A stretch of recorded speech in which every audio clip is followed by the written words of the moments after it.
मित्र हो नमस्कार.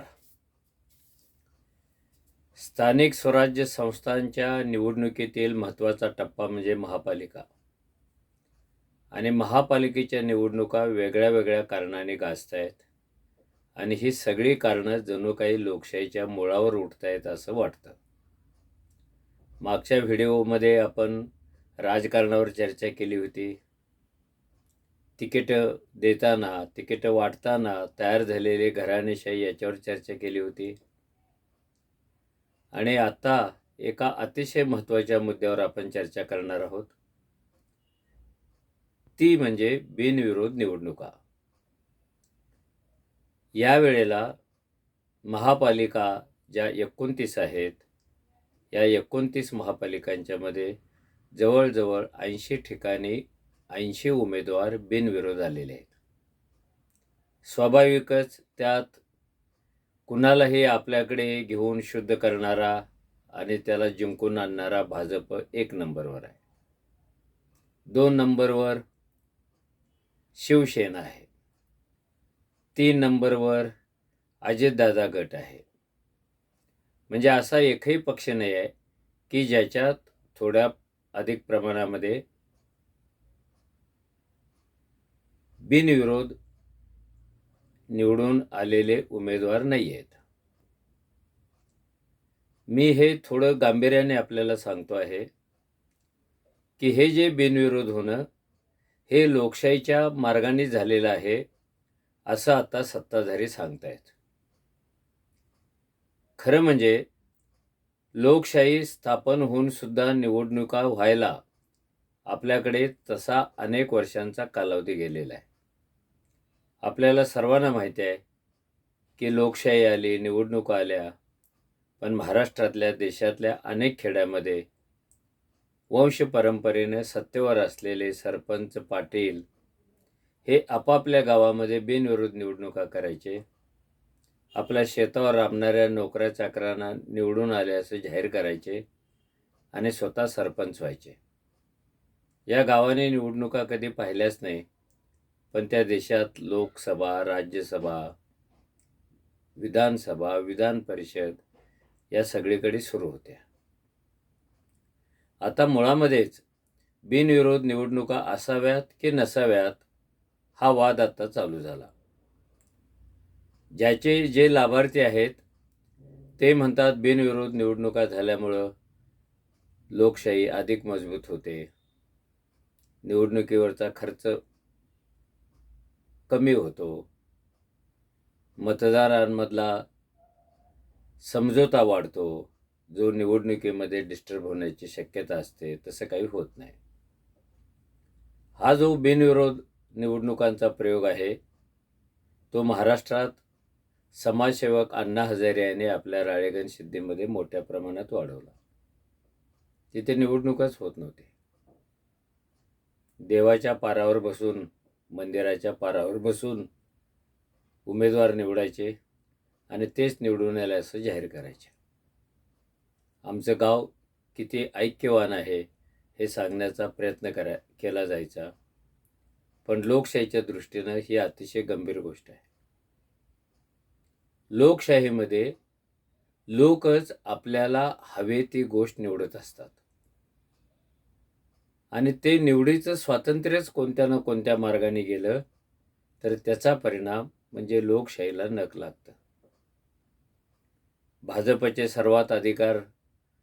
सर्वात अधिक उमेदवार निवडून आलेले आहेत 50च्या आसपास. त्यामुळे त्यांना आपण खूप मोठा विजय मिळवलो. आपण लोकप्रियता खूप मोठ्या प्रमाणात मिळवली असं वाटणं स्वाभाविकच आहे, कारण त्यांचे अधिक उमेदवार बिनविरोध आलेले आहेत. त्यांचे काही वाचाळ असलेले मंत्रीसुद्धा या घटनेचं समर्थन करत आहेत आणि ते प्रश्न विचारत आहेत, बिनविरोध झालं म्हणजे काय झालं? चांगलंच झालं ना. आता हा बालिशपणा आहे की लोकशाहीतून तुम्ही निवडणुकाच काढून घेतल्या आणि सगळे बिनविरोध जाहीर करायला लागला, तर मुळात लोकशाहीच्या निवडणुकांची गरजच काय उरली? आणि हे जे बिनविरोध निवडून आलेत हे लोकमताच्या नुसार निवडून आलेले आहेत की बळावर, अर्थबळावर, राजकीय बळावर निवडून आलेले आहेत याचा कोणी शोध घेत नाही आहे. उमेदवारी अर्ज स्पर्धकांनी मागे घ्यावा यासाठी पडद्यामागं महाभारत रामायण घडलेलं आहे. तिथे पैशाचा प्रभाव आहे, तिथे धमकीचा प्रभाव आहे, तिथे अजून कशाचा तरी प्रभाव आहे.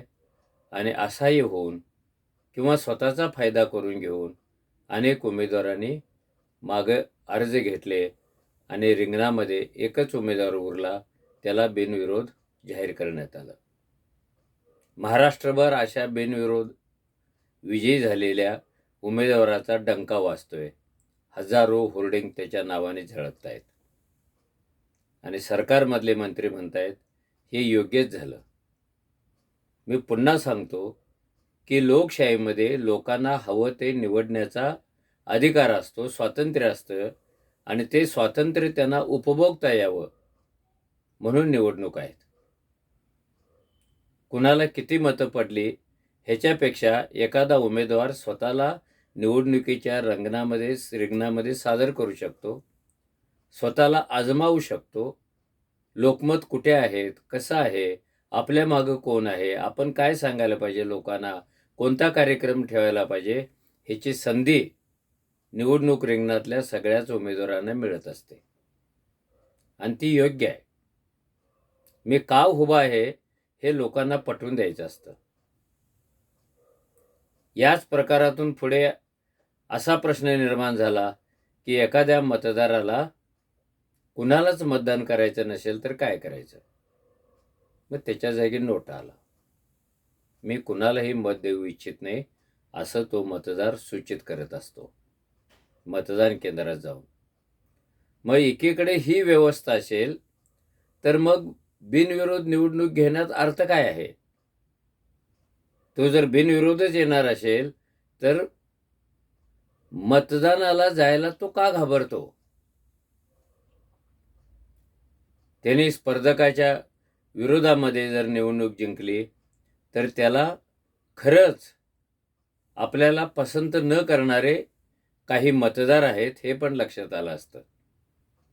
आता ते येत नाहीये आणि जणू काही बिनविरोध ह्याचा अर्थ लोकशाहीतला सर्वात मोठा विजय हा जो भ्रम तयार केला जातो आहे तो लोकशाहीच्या नरडीला नख लावणार आहे. सत्ताधारी काही करतो आणि ते लोकशाहीच्या चौकटीमध्ये बसवण्याचा प्रयत्न करतो. तुम्हाला बिनविरोधच व्हायचं होतं तर निवडणुका लावण्याचं कारण काय. आपल्या मर्जीतल्याच लोकांना अर्ज भरू द्यायचा, आपल्या कुटुंबातल्याच लोकांना अर्ज भरू द्यायचा, आपली चपराशी करणाऱ्या लोकांनाच अर्ज भरून द्यायचा आणि इतरांना उमेदवारी अर्ज भरायला बंदीच करायचे आणि ह्यांना बिनविरोध जाहीर करायचे. ही कोणती लोकशाही आहे. याच निवडणुकीमध्ये अनेक ठिकाणी असं घडलेलं आहे की काहींना उमेदवारी अर्जच मिळू दिला गेला नाही, काहींना अर्ज भरण्याची संधीच दिली गेली नाही, काहींच्यावर उमेदवारी अर्ज मागे घेण्यासाठी प्रचंड दबाव आला, त्याच्यासाठी प्रचंड पैशाचा धमक्यांचा वापर पण केला गेलेला आहे. पण ही गोष्ट निवडणूक आयोगाला कधी दिसत नाही, कारण या संदर्भातली तक्रार घेऊन कुणी निवडणूक आयोगाकडे जात नाही. ह्या पडद्यामागच्या हालचाली आणि प्रसंगी रस्त्यावर दिसणाऱ्या हालचाली निवडणूक आयोगाला कधी दिसल्या नाहीत. खरं तर निवडणूक तत्वाच्या दृष्टीनं, निवडणूक कायद्याच्या दृष्टीनेच हे योग्य आहे का. विरोधक काय सांगतात की विधान परिषदेवर बिनविरोध निवडून कसे जातात. विरोधक काय सांगतात, अजून कुणीतरी पंतप्रधानाच्या पदावर बिनविरोध निवडून जातो. ही उदाहरणच मुळात चुकीची आहेत.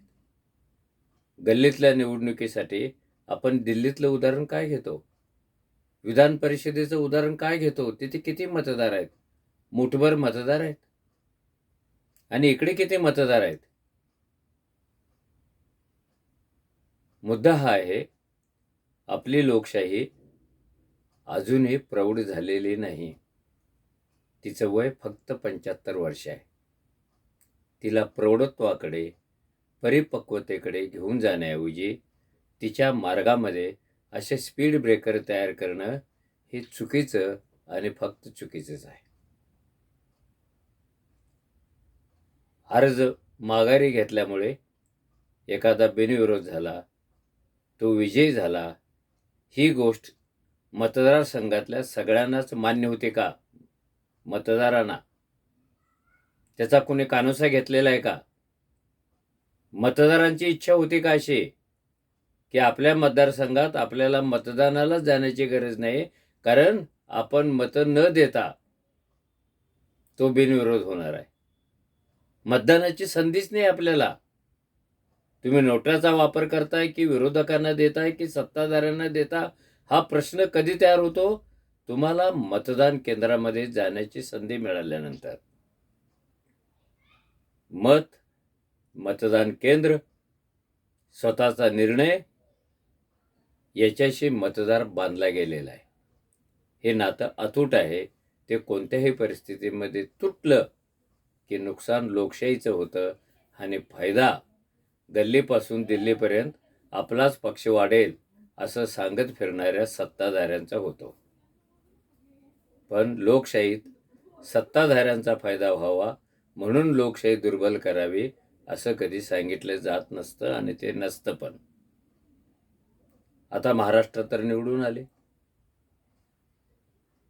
त्याचं कौतुक सत्ताधाऱ्यांनी केलं.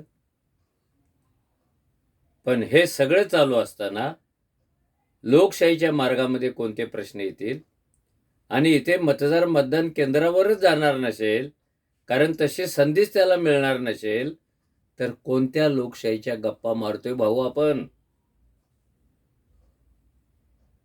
एकदा मतदान केंद्रावर मतदारांना जाऊ तरी द्या. आणि त्यांना जायचं असेल तर बिनविरोध निवडणुका हा काय उपाय ठरत नाही. हे काय नैसर्गिक अवस्थेत झालेलं नाही, हे कृत्रिम अवस्थेत झालेलं आहे. म्हणून सगळ्याच जाणत्या माणसाने अशा प्रकारच्या दबावातून, बळजबरीतून, अजून कोणत्या तरी मार्गातून लोकशाहीला, निवडणुकीला सामोरे जाण्याची बंदी करून कृत्रिमरित्या हे विजय मिळवणं म्हणजे मी पुन्हा पुन्हा सांगतो की लोकशाहीला नख लावण्यासारखंच आहे. नखाची जखम लवकर बरी होत नाही. बऱ्याच वेळेला गँग्रीन सुद्धा होतं. आपली लोकशाही अशा रोगापासून वाचवायची असेल तर मतदारांनी सांगायला पाहिजे की आम्हाला मत देण्याचा अधिकार आहे, तो वापरण्याची संधी आम्हाला पाहिजे, ती वापरण्यासारखी परिस्थिती पाहिजे. म्हणून हे बिनविरोध नावाचं जे लफडं आहे ते बंद करता आलं पाहिजे, असा आवाज आपणच आता उठवायला पाहिजे. कारण बिनविरोध निवडणुकीच्या व्यवस्थेमध्ये लोकशाही कधीच जगणार नाही, तिची घुसमटच होत राहील. कारण लोकशाही आणि निवडणुका हे अविभाज्य घटक आहेत, त्यांना दोन करताच येत नाही. करण्याचा प्रयत्न करू नये. तूर्त एवढंच. धन्यवाद.